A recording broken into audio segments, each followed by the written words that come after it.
¿Puede un cristiano tener depresión? Hay cristianos que de verdad aman a Dios y aún así tienen días donde no pueden levantarse de la cama. Sirven en la iglesia, oran, leen la Biblia, pero por dentro sienten algo que no saben cómo explicar.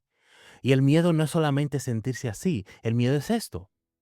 ¿Qué tal si esto significa que mi fe no es real? Hay muchos que nunca dicen esto en voz alta porque creen que Dios está decepcionado de ellos porque no están experimentando el gozo. Y hoy vamos a ver por qué la Biblia no trata el dolor emocional como muchas iglesias lo hacen. Bienvenido a Simple y Cierto, mi nombre es Héctor Calvo y mi meta es ayudarte a entender y aplicar la Biblia bien y sin enredos. Quiero que sepas algo antes de empezar. Este episodio no es una clase de psicología, yo no soy psicólogo. Y tampoco es un sermón que te va a decir, ten más fe para que todo esté bien. Es una conversación honesta sobre algo que muchos están sintiendo y viviendo en silencio. La pregunta que vamos a responder hoy es esta. ¿Puede un cristiano luchar con depresión sin que eso signifique automáticamente que su fe es falsa o que no son salvos? Y te digo desde ahora la respuesta corta. Sí. Pero no te voy a pedir que simplemente confíes en mí, te voy a demostrar lo que dice el texto. Vamos a ver qué pasó con el profeta Elías en uno de sus momentos más oscuros.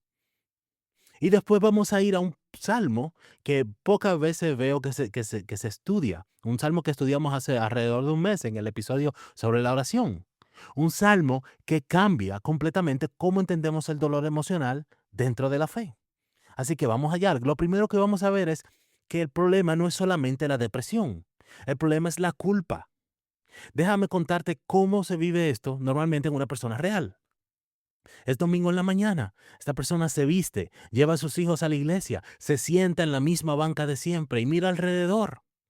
La gente con los brazos alzados, levantando las manos, adorando, con gozo en su rostro. Y ellos miran y se preguntan, en secreto, si lo que sienten es una señal de que Dios los abandonó o de que su fe nunca fue real. Y no le dice nada a nadie porque tiene miedo. Miedo de la cara que van a poner. Miedo del desprecio con el que lo van a mirar. Miedo de que lo van a ver como que no es un verdadero creyente. Y nuevamente el problema no es solamente el dolor, el problema es más grande aún la culpa que viene con ese dolor. Porque lamentablemente muchas de nuestras iglesias, sin decirlo directamente, enseñamos algo así.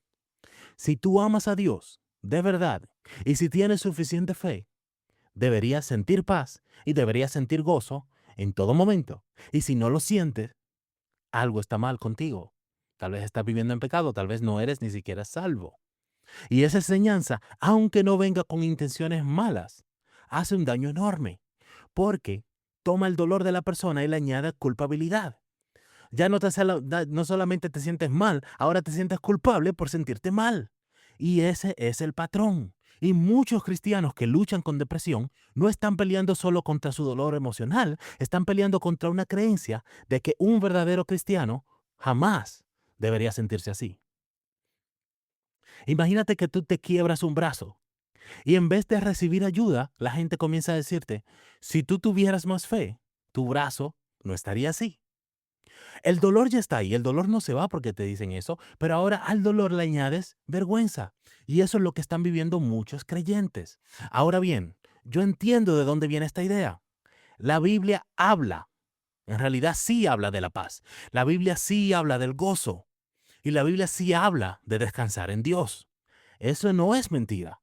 Pero hay una diferencia enorme entre decir el gozo es posible en Cristo y decir si tú no sientes gozo en ese momento, tu fe no es real. Eso es un salto que el texto no hace. Y para mostrarte por qué, necesito llevarte a estos textos. Empecemos con la historia del hombre más fuerte de su época, en su momento más bajo. Estamos en Primera de Reyes, capítulo 19. Para entender lo que está pasando aquí, necesitas saber lo que acaba de pasar en el capítulo anterior. Elías acaba de hacer el milagro más espectacular de su generación. Te invito a que lo leas. Frente a 450 profetas de Baal en el monte Carmelo, él oró y fuego cayó del cielo. El pueblo entero cayó de rodillas y dijo, Señor, el Señor es Dios. Si hay alguien en ese momento histórico que caminaba cerca de Dios, era Elías. Al día siguiente, Elías recibe una amenaza de la reina Jezabel. Era un mensaje que dice, mañana a esta hora estarás muerto. Y Elías huye. Él se va al desierto y en ese desierto hace algo que nadie esperaría del profeta más poderoso de su tiempo. Él le pide a Dios que lo deje morir. El texto dice en Primera de Reyes, capítulo 19, versos 3 y 4, Elías tuvo miedo y huyó para ponerse a salvo. Cuando llegó a Berseba de Judá, dejó allí a su criado y caminó todo un día por el desierto. Llegó a donde había un arbusto y se sentó a su sombra con ganas de morirse. Estoy harto, Señor, protestó. Quítame la vida, pues no soy mejor que mis antepasados. Escúchame bien esto. Elías no estaba lejos de Dios cuando dijo esto. Estaba justo después de su mayor milagro. Esto no es un hombre en rebelión. Esto es un hombre agotado, con miedo real. Estaba solo, sin energía, sin ganas de seguir. El texto no nos da un diagnóstico clínico moderno, pero sí describe algo que cualquier persona puede reconocer. Es un ser humano que llegó a su límite, que estaba agotado, que tenía terror, tenía miedo, se sentía aislado. Y cuando llegó a ese límite, quiso que todo terminara. Y ahora la pregunta es esta: ¿cómo responde Dios? ¿Le manda un ángel con un sermón sobre la fidelidad? ¿Le dice, ten más fe, Elías? ¿No recuerdas el fuego del cielo? ¿Lo regaña? No. El texto dice que el ángel lo tocó y le dijo, levántate y come. Le dejó pan recién horneado, le dejó agua. Elías comió, bebió y se volvió a dormir. Y el ángel volvió una segunda vez. Le dijo, levántate y come, porque el camino es demasiado largo para ti. 2 veces, comida, agua, descanso.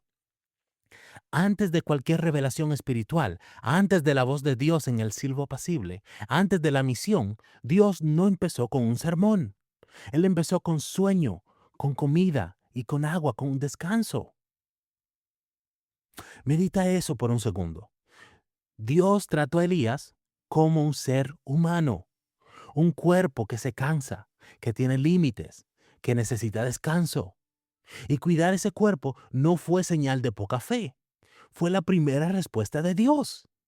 Dicho de otra manera, el cuidado físico no fue un plan B, fue el paso número 1. Elías no era un hombre lejos de Dios. Él era probablemente el hombre más fiel de su generación. Y aún así, llegó a ese punto. Eso no prueba que su fe era falsa, prueba que él era humano.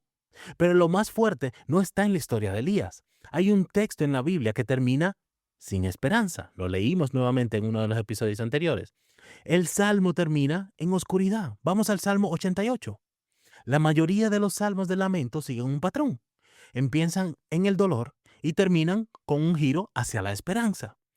Algo así como me siento solo, pero en ti confío. Estoy rodeado de enemigos, pero tú eres mi refugio.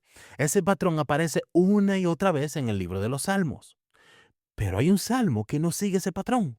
El Salmo 88 no termina con esperanza. Ahora, este salmo está conectado a los hijos de Coré y a un hombre llamado Emán, el esraíta. En otros textos bíblicos se habla de Emán como un hombre muy sabio, como un músico de gran carácter. Era un hombre de fe. Y ese salmo empieza así, versículo 1. Señor, Dios de mi salvación, día y noche clamo en tu presencia. Bien, eso suena como un salmo normal. Pero leemos el versículo 3. Tan colmada está mi alma de calamidades, y mi vida se acerca al sepulcro. Y el versículo 4, ya me cuentan entre los que bajan al sepulcro. Parezco un guerrero desvalido. Y sigue, versículo 8, me has quitado a todos mis amigos, y entre ellos me has llenado de repulsión. Estoy encerrado y no puedo salir. Y así continúa, dolor constante, oscuridad constante. Y llegas al versículo 18, el último versículo, donde tal vez dice, aquí va a cambiar a esperanza. O estás esperando que termine con, oh, y en ti confío. El salmo termina así. Me has quitado amigos y vecinos. Ahora la oscuridad es mi única compañía. Eso es todo. El salmo termina sin resolución, sin esperanza, en la última línea. En el hebreo original, la última palabra de este salmo es makshak, oscuridad, tinieblas. Esa es la palabra final. No es amén, no es te alabaré, no es confío en ti, es oscuridad. ¿Te das cuenta de lo que significa para alguien que piensa que Dios ya no quiere escuchar su dolor? Dios incluyó este salmo en su palabra, no lo editó, no le cambió el final, no le añadió un versículo de esperanza para que se sintiera mejor. Lo preservó exactamente así, por siglos. Lo entregó a la iglesia. Lo que eso significa es esto. Dios mismo validó que hay oraciones que todavía están dentro del dolor cuando terminas de escribirlas y siguen siendo fe. El Salmo 88 no termina en victoria, termina con una persona que todavía está en la oscuridad. Y ese texto es parte de la palabra de Dios. Dicho de otra manera, la Biblia no solamente habla de personas que superaron su dolor.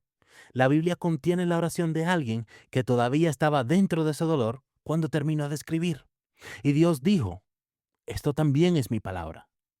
¿Qué le dice eso a la persona que lleva semanas o aún meses o años sintiéndose así? Que no estás fuera de la fe, estás en territorio bíblico. Si este episodio te está siendo útil, suscríbete al canal para que no te pierdas el próximo. Y si conoces a alguien que está pasando por lo mismo, que tiene esta misma pregunta, compártelo con esa persona. Puede que sea exactamente lo que necesita escuchar. Ahora bien, eso no significa que toda depresión sea exactamente igual, ni que toda respuesta sea exactamente la misma. Y ahí es donde muchas conversaciones se rompen. El hecho de que Dios valide la oscuridad no significa que debamos quedarnos a vivir en ella sin buscar respuestas. Por eso aquí necesito ser muy honesto contigo. Hasta ahora hemos establecido algo muy importante. La Biblia tiene espacio para el dolor emocional profundo. No lo niega, no lo penaliza, por lo menos no automáticamente. Elías colapsó y Dios lo cuidó. Emán escribió desde la oscuridad y Dios lo preservó. Todo esto es real. Pero también esto es real. A veces hay una conexión entre el estado emocional de una persona y algo espiritual que necesita atenderse. El alejamiento de Dios, el pecado sin resolver, el aislamiento de la comunidad. Esas cosas también pueden afectar cómo una persona se sienta por dentro. Y negarlo sería deshonesto. Entonces, ¿cómo distinguir entre uno y el otro? La respuesta honesta es esta. Muchas veces no puedes saberlo solo. Y no tienes que saberlo solo, porque no siempre tiene una sola raíz.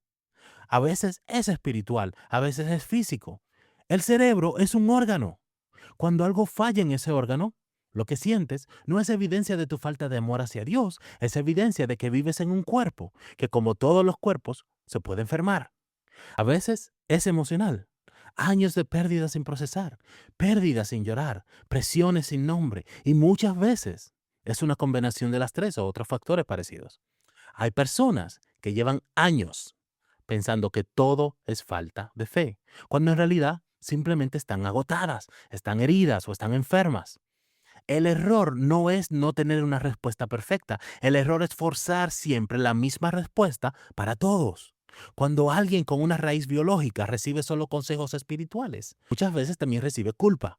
Y cuando alguien con una raíz espiritual recibe solamente tratamiento médico, puede mejorar temporalmente, pero el núcleo del problema sigue ahí. Por eso Dios le dio a Elías primero el cuidado del cuerpo, comida, agua, descanso. Y después la voz, la misión, la dirección. Ambas cosas, no una sola. Esto no es una teoría moderna. Uno de los líderes cristianos más respetados de la historia lo vivió en carne propia. Está Charles Spurgeon, no sé cuánto conocen de Charles Spurgeon. Spurgeon, llamado el príncipe de los predicadores, era profundamente estudioso de la Biblia. Era un hombre de oración, alguien que creía profundamente en Dios. Y no sé cuántos sabían, pero él luchó con depresión crónica toda su vida. Nunca se curó completamente. Y aún así, siguió siendo uno de los maestros de la Biblia más influyentes de la historia. Su oscuridad no anuló su fe. Su fe operó en medio de la oscuridad. Buscar ayuda pastoral no es señal de poca fe. Buscar terapia no es señal de poca fe. Buscar atención médica no es señal de poca fe. El error sería quedarte solo con el dolor, creyendo que un buen cristiano debería poder con esto sin necesitar ayuda. Eso, escúchame bien, eso no lo enseña la Biblia. Eso lo enseñó la cultura. Y es hora de separar las dos cosas. Entonces déjame dejarte con esto. Si estás pasando por algo así, hay tres cosas que quiero que te lleves hoy. Primero, lo que sientes no prueba automáticamente que tu fe es falsa. El mapa que muchos de nosotros recibimos dice que una fe fuerte es igual a una estabilidad emocional constante. Pero ese mapa no proviene de la Biblia. Viene de una cultura cristiana que confundió madurez espiritual con ausencia de sufrimiento. La Biblia nunca hizo esa ecuación. Segundo, no tienes que resolverlo solo ni esperar a estar mejor para hablar con alguien. Habla con alguien de confianza, un pastor, un amigo cercano, un terapeuta, idealmente cristiano. Busca ayuda. Buscar ayuda no es falta de fe. Eso es lo mismo que Dios hizo con Elías antes de darle cualquier dirección espiritual. Tercero, si tú estás en un momento donde la oración se siente vacía y Dios se siente lejos, eso también tiene un lugar en la Biblia. El Salmo 88 existe. Léelo, recapacita en él. Emán oró desde ese lugar y Dios lo preservó. Ahora yo sé que hay otras preguntas que quedan constantes. ¿Qué pasa cuando tú ya oraste? Cuando buscaste ayuda, cuando ya hiciste lo que sabías, todo lo que podías hacer, todo lo que sabías hacer y todavía te sientes igual. Y esa pregunta no tiene una respuesta rápida y no voy a pretender que la tiene, pero la Biblia también habla de ese silencio. Y tengo un episodio completo sobre eso que se llama Oré y no pasó nada. Y si el Salmo 88 te impactó hoy, ese episodio va más profundo sobre ese tema. ¿Qué pasa cuando oro y no pasa nada? Está en pantalla ahora mismo, dale play, pero también va a estar en la descripción del episodio. Nos vemos allá, que Dios te bendiga mucho.